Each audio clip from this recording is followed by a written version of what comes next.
మీ ఎలాంటి వ్యాపార ప్రకటనలకైనా వెంటనే మా ఛానల్ సంప్రదించండి. అందరికి నమస్కారం, నేను శిరీష. ప్రస్తుతం మనతో పాటు ఉన్నారు ప్రముఖ ఆధ్యాత్మికవేత్త శ్రీ విద్యా ఉపాసకులు గీతా కుమార్ గారు. అమ్మతో మాట్లాడదాం. అమ్మ నమస్తే. అమ్మ నమస్తే అమ్మ. శ్రీమాత్రే నమః. అమ్మ, జనరల్ టాపిక్ ఇప్పుడు నేను అడిగేది నార్మల్ గా అందరికి ఉండే డౌట్సే. కామన్ గా ఎవరిని అడిగినా రాత్రి అయ్యింది మేము ఇది ఇవ్వము, ఇంట్లో నుంచి రాత్రి అయ్యింది ఇది చేయకూడదు, రాత్రి అయ్యింది సూదిలు ఇవ్వం, దారం ఇవ్వమని. ముఖ్యంగా చూసుకుంటే చాలా మంది పెరుగు ఇవ్వరు, ఉప్పు ఇవ్వరు, నూనె అలాంటివి చేతికి అందివ్వరు. అసలు ముఖ్యంగా ఈ ఉప్పు ఎందుకు తీసుకోకూడదు అంటారు రాత్రి సమయంలో? ఇప్పుడు రాత్రి అత్యవసరం ఉంటుంది కొంతమందికి. పెరుగు కూడా కొంతమంది తినరు రాత్రి టైంలో, కొంతమంది తింటూనే నిద్రపోతారు. తినకపోతే వాళ్ళకి పెరుగు లేనిది లాస్ట్ ముద్ద దిగదు. సో అలాంటివి ఉంటుంటాయి కదా. సో ముఖ్యంగా ఇట్లాంటివి గుర్తుకొచ్చినప్పుడు కొన్నిసార్లు మేము కూడా రాత్రి పూట పెరుగు తెచ్చుకొని తినకూడదని తినకున్న రోజులు చాలా ఉన్నాయి. మరి ఇది ఒక అపోహ అంటారా, లేకపోతే దీనికి ఏదైనా కారణం ఉందంటారా? ఉప్పు విషయం మాట్లాడదాం మనం. ఫస్ట్ అయితే ఉప్పు అనేది ఎందుకు ఇవ్వరు అంటే, సూర్యుడు ఉన్నప్పుడు ఇస్తే దానికి ఒక మంచి శక్తి ఉంటుంది. పౌర్ణమి తర్వాత నుండి అమావాస్య వరకు ఉప్పుకి మంచి శక్తి ఉంటుంది. పౌర్ణమి నుంచి అమావాస్య వరకు అమావాస్యకి తగ్గుతూ వస్తుంది, ఉప్పుకు మంచి శక్తి ఉంటుంది. తర్వాత అమావాస్య అయిపోయిన తర్వాత పౌర్ణమి పెరుగుతూ వస్తుంది, అప్పుడు ఒక శక్తి ఉంటుంది. తగ్గినప్పుడు ఒక శక్తి ఉంటుంది, పెరిగినప్పుడు ఒక శక్తి ఉంటుంది.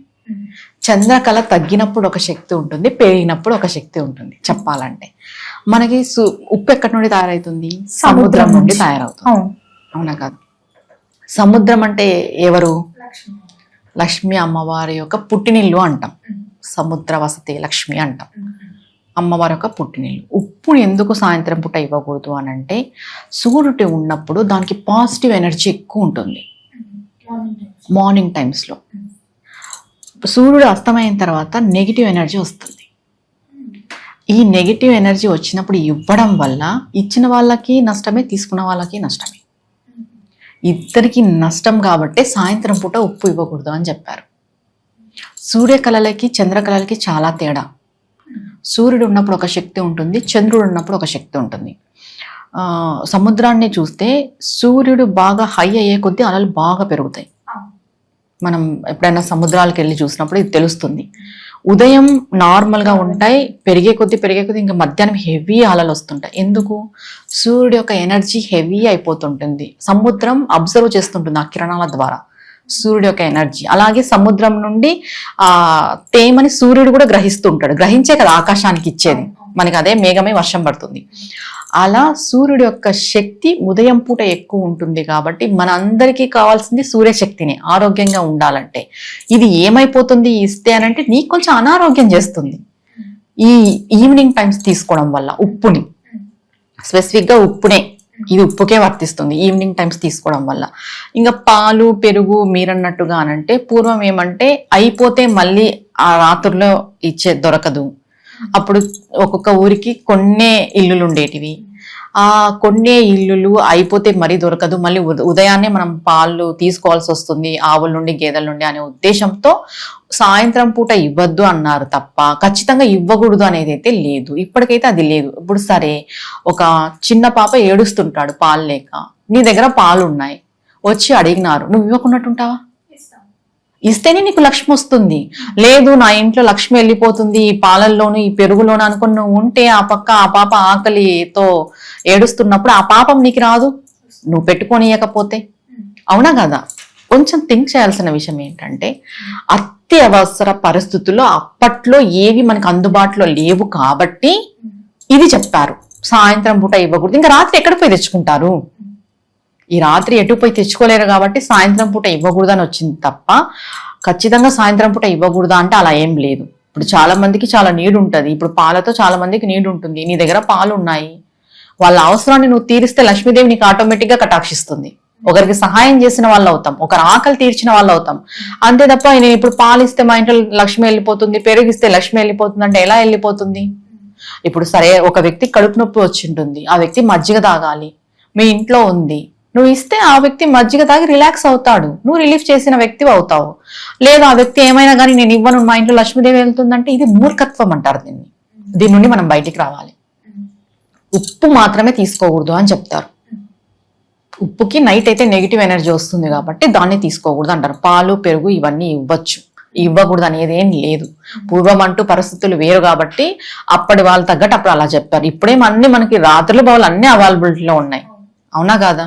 అత్యవసర పరిస్థితుల్లో మన ఇంటికి ఎవరైనా వస్తే మనం ఖచ్చితంగా సహాయం చేయాలి. లేదు నేను చెయ్యను, మా ఇంట్లో లక్ష్మి వెళ్ళిపోతుంది అంటే అప్పుడు వెళ్ళిపోతుంది ఖచ్చితంగా లక్ష్మి, మనం సహాయం చేయనప్పుడు. అమ్మ, ముఖ్యంగా ఇప్పుడు మనం ఉప్పు గురించి మాట్లాడుతున్నాం కాబట్టి చాలా మంది ఉప్పు మంగళవారం కొంటే బాగుంటుంది, శుక్రవారం కొంటే బాగుంటుంది, లక్ష్మీ అమ్మవారు మన ఇంటికి వస్తారు అని అనుకుంటుంటారు. అది ఎంతవరకు నిజమంటారు? లక్ష్మీ అమ్మవారు వస్తారు అంటే మనం ఇందాకే చెప్పుకున్నాం, ఆమె సముద్రం నుండి వచ్చింది, ఉప్పు కూడా సముద్రం నుండే వచ్చింది కాబట్టి ఇంటికి లక్ష్మి వస్తుంది అని మనం అనుకుంటాం. ఎందుకంటే ఆమె సముద్రం నుండి వచ్చింది, ఉప్పు కూడా సముద్రం నుండి వచ్చింది. లక్ష్మీదేవికి ప్రత్యేకంగా మనం ఉప్పుని తీసుకుంటాం కాబట్టి మంగళ శుక్రవారాలలో తీసుకుంటే లక్ష్మీదేవి వస్తుంది అంటే మిగతా వారాలలో తీసుకుంటే రాదనేం కాదు, వస్తుంది మిగతా వారాలలో తీసుకుంటే. ఇప్పుడు ఎలా అయిపోయిందంటే ఇంక నేను ఇంతకు ముందు చెప్పినట్టు దేవుడిని స్థాయి దింపకూడదు అన్నట్టు లక్ష్మీదేవిని కూడా ఉప్పు ఘాటికే తీసుకొని రాకూడదు. ఉప్పు అనేది ఆమె దగ్గర నుండి, అంటే ఆమె సముద్రంలో నుండి పుట్టింది, ఆ సముద్రం నుండి ఉప్పు పుట్టింది కాబట్టి లక్ష్మికి ప్రతీకగా మనం చూసుకుంటాం ఏదైనా కూడా. అలా అని ఇప్పుడే తెచ్చుకోవాలి, ఈ టైంలోనే తెచ్చుకోవాలి అంటే ఉదయం పూట తెచ్చుకోవాలి, ఏ రోజైనా పర్వాలేదు, సాయంత్రం తెచ్చుకోకూడదు. ఇప్పుడు సాయంత్రం ఎవరు కూడా ఇవ్వరులేండి, ఆల్మోస్ట్ షాప్స్ లో కూడా ఎవరు ఇవ్వరు. అమ్మ, అదే ఇంకొకటి డౌట్ ఏంటంటే చాలా మంది ఉప్పుని స్టోర్ చేసుకుంటుంటాం కదా మనము. చాలా మంది ఇప్పుడున్న జనరేషన్లో చాలా మంది ఇంట్లలో ప్లాస్టిక్ డబ్బాలలో మనం ఉప్పుని స్టోర్ చేస్తుంటాం. నేను కొన్ని చూసిన దాంట్లో, నాకు కొంతమంది చెప్పిన దాంట్లో ప్లాస్టిక్ వాడకూడదు ఉప్పుకు మాత్రం, దానికి ఒక గాజు పాత్ర మాత్రమే వాడాలని చెప్తున్నారు. మరి ఇది వాడకూడదు అంటారా? అంటే మామూలుగా మనం ప్లాస్టికే వాడద్దు అని చెప్తున్నాం. ప్లాస్టిక్ నిషేధం అని ఎన్ని మనకి ఇప్పుడు వస్తున్నాయి, కవర్స్ కానీ. ఈ ప్లాస్టిక్ అనేది ఏమైపోతుంది అంటే ఇప్పుడు ఉప్పులో అది లవణం సంబంధించింది, దాంట్లో ఒక కెమికల్ రియాక్ట్ ఉంటుంది ఉప్పులో, మనం లవణము అంటాం దాన్ని. ఈ ప్లాస్టిక్ ఏం చేస్తుంది అంటే దానిని ఇది చేసుకోలేదు, అబ్జర్వ్ చేసుకోలేదు. పోనీ ఉప్పుగా ఉన్ని లేదు, దీంట్లో ఒక కెమికల్ ఉంటుంది ప్లాస్టిక్ లో. ఈ ప్లాస్టిక్ లో ఉన్న కెమికల్, ఈ ఉప్పులో ఉన్న కెమికల్ రెండు రియాక్షన్ చెంది అది ఇంకోలాగా మారిపోతుంది, హెల్త్ ఇష్యూ వస్తుంది అనే దాంతో చెప్పారు. ఇది ఈ గాజులో వేయడం వల్ల ఉప్పుకి ఉన్న శక్తి ఉప్పుకి అలానే ఉంటది. బాగా చూడండి, ప్లాస్టిక్ లో వేసిన దానికి తడి తక్కువ ఉంటుంది, కొంచెం గాజులో పెట్టిన ఉప్పుకి తడి ఉంటది మనం అబ్జర్వ్ చేస్తే.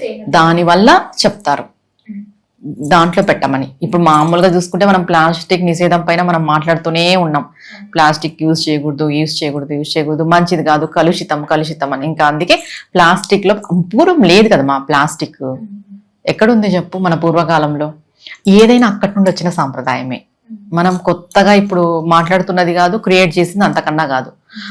పూర్వం ఏదైతే చెప్పినారో, ఏదైతే వాడినారో ఇప్పుడు మనం దాన్నే వాడమంటున్నాం, దాన్నే ఫాలో కామంటున్నాం. కొంచెం చేంజెస్ వచ్చినాయి, పరిస్థితులు చేంజెస్ వచ్చినాయి, జనాలు మారినారు, కాలం మారింది కాబట్టి ఈ కాలం తగ్గట్టుగా అవి ఫాలో అవుతూ వాటిని మనకు అనుకూలంగా ఫాలో చేసుకుంటున్నాం అంతే తప్ప మనం ఏం కొత్తగా సృష్టించింది అయితే కాదు. అమ్మ, ముఖ్యంగా మరి చీపురికి నిజంగా ఒక దిక్కులనే పెట్టాలా? కొంతమంది ఇష్టం ఉన్నట్టు పడేయొద్దు, నించోబెట్టాలి, లేదు కొంతమంది నించోబెట్టొద్దు, పడుకోబెట్టాలి. నిజంగా అంత ప్రాధాన్యత ఉందంటారా చీపురికి? చీపురికి ఎందుకు అంత ప్రాధాన్యత అంటే మన ఇంట్లో చెత్తనంతా ఊడ్చివేస్తుంది. ఎందుకు లక్ష్మీదేవి అన్నారు అని అంటే అలక్ష్మిని తీసేస్తుంది. అలక్ష్మిని తీసేయడం ద్వారా చీపుర్ని లక్ష్మీదేవిగా భావిస్తున్నాం. అంటే ఏదైతే మనకి నెగిటివ్ పోతుందో ఆ నెగిటివ్ని ఏదైతే తీసేస్తుందో అది మనకి పాజిటివ్గానే కనిపిస్తుంది, అంతే కదా. ఇప్పుడు చీపురు ఏం చేస్తుంది? నీ ఇంట్లో చెత్తనంతా ఊడ్చేస్తుంది, మనం దాంతోనే ఊడుస్తున్నాం. నీ ఇంటిని శుభ్రం చేస్తుంది, నీ ఇంటిని క్రిమి కీటకాలు లేకోకున్నట్టు, సూక్ష్మజీవులు లేకోకున్నట్టు చేస్తుంది. అలాంటప్పుడు అది నీకు మంచిగా చేస్తుంది కాబట్టి మనం దాన్ని దైవ స్వరూపంగా చూస్తున్నాం. ఎక్కడ పడితే అక్కడ పెట్టకూడదు అని అంటే దాంతో మనం చెత్తనంతా ఊడ్చేసింటాం. ఆ క్రిమి కీటకాలు కొంచెం ఫంగస్ వచ్చేటివి దానికంతా వ్యాపించి ఉంటాయి. ఎందుకు ఎక్కడ పడితే అక్కడ పెట్టకూడదు అన్నారు? దాన్ని తెచ్చి హాల్లో పెట్టుకుంటే మళ్ళీ హాల్ అంతా అది స్ప్రెడ్ అవ్వదు, ఫంగస్ కానీ బ్యాక్టీరియా ఇన్ఫెక్షన్ కానీ. అలానే నువ్వు తీసుకుపోయి వన్ రూమ్ లో పెట్టుకుంటే మనం తినేదానిపైన అంతా చిన్న చిన్న మనకు కనిపించని సూక్ష్మజీవులు ఎన్నో ఉన్నాయి, అవంతా స్ప్రెడ్ అవుతాయి. అలా స్ప్రెడ్ కాకోకున్నట్టు ఉండాలి అనే ఒక దాంతో దాన్ని ఒక మూలన పెట్టాలి అని చెప్పడం జరిగింది. ఎందుకంటే అది చెత్తను తీసేస్తుంది, అది చెత్త అంతా మనం తీసేసిన మళ్ళీ తెచ్చి మనం హాల్ మధ్యలో పెట్టుకోలేం కదా, అందుకు ఒక మూలన పెట్టాలి. అమ్మ ముఖ్యంగా ఇప్పుడు మనము ఉప్పు గురించి మాట్లాడుకున్నా, లక్ష్మీ అమ్మవారి గురించే మాట్లాడుకున్నాం. ఒక చీపురు గురించి మాట్లాడుకున్నా, లక్ష్మీ అమ్మవారి గురించే మాట్లాడుకున్నాం. ఇంకొక చిన్న ప్రశ్న ఏంటంటే, నార్మల్గా గుడ్లగూబ అనేది లక్ష్మీ అమ్మవారి వాహనం అని అంటుంటారు. అదే గుడ్లగూబ ఒక ఇంటి మీద వచ్చి వాలితే ఆ ఇంటికి కీడు, ఆ ఇంట్లో మంచి జరగదు, ఏదో జరగబోతుంది అని దానికి ఒక సంకేతం మనకిస్తుంది అని అంటుంటారు. ఇది ఒక ఆధ్యాత్మిక పరంగా నమ్మొచ్చు అంటారా, లేకపోతే అసలు ఏంటంటారు దీనికి? గుడ్లగూబ అయితే లక్ష్మీ అమ్మవారి వాహనమే, వాస్తవం ఇది. గుడ్లగూబ వచ్చి ఇంటి పైన వాలితే కీడు జరగదు. గుడ్లగూబని మనం ఎప్పుడైతే డిస్టర్బ్ చేస్తామో, మన వల్ల అది ఇబ్బంది పడుతుందో అప్పుడు కీడు జరుగుతుంది. అది వచ్చి వాడడం వల్ల కీడు అనేది సంభవిస్తున్నది, అది అబద్ధం. ఎందుకంటే లక్ష్మీ అమ్మవారిగా మనము భావించినప్పుడు కొంతమంది గుడ్లగూబ దర్శనం, కొంతమందికి జరుగుతుంది. గుడ్లగూబ యొక్క దర్శనం జరిగినప్పుడు వాళ్ళకి లక్ష్మీ కటాక్షం కలుగుతుంది. మళ్ళీ ఇంటి పైన వచ్చి వాళ్తే కీడు ఎందుకు జరుగుతుంది? చెప్పాలి అంటే ఉజ్జయినిలో దీపావళికి అమ్మవారి యొక్క హోమం జరిపిస్తారు. ఉజ్జయినిలో మొత్తం ఆల్మోస్ట్ ఈ మార్వాడిస్ అంతా అక్కడే ఉంటారు. అప్పుడు ఖచ్చితంగా 3:30 ఆ మధ్యలో దీపావళి రోజు గుడ్లగూబ వచ్చి అక్కడ వాళ్తుంది అంటారు. గుడ్లగూబ సౌండ్ వింటారు అంటారు. సౌండ్ చేస్తుంది, ఎక్కడున్న సౌండ్ కూడా వినిపిస్తుంది అంటారు. మళ్ళీ ఇప్పుడు వినిపించకూడదు అంటారు. ఇప్పుడున్న జనరేషన్లో ఊర్లో చూసుకుంటే దాన్ని చూడొద్దు, దాని సౌండ్ మనం వినొద్దు.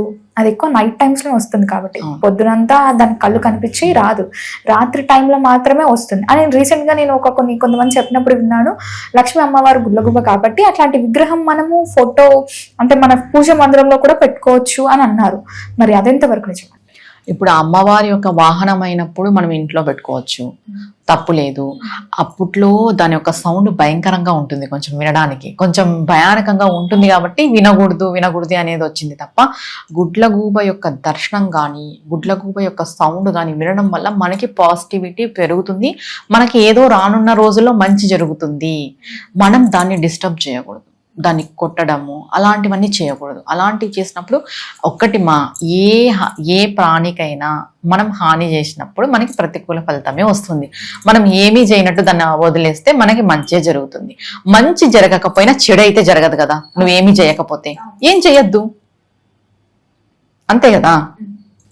అమ్మ మొత్తం మీద మాకున్న చాలా సందేశాలని నివృత్తి చేసినందుకు ధన్యవాదాలు. నమస్తే అమ్మా.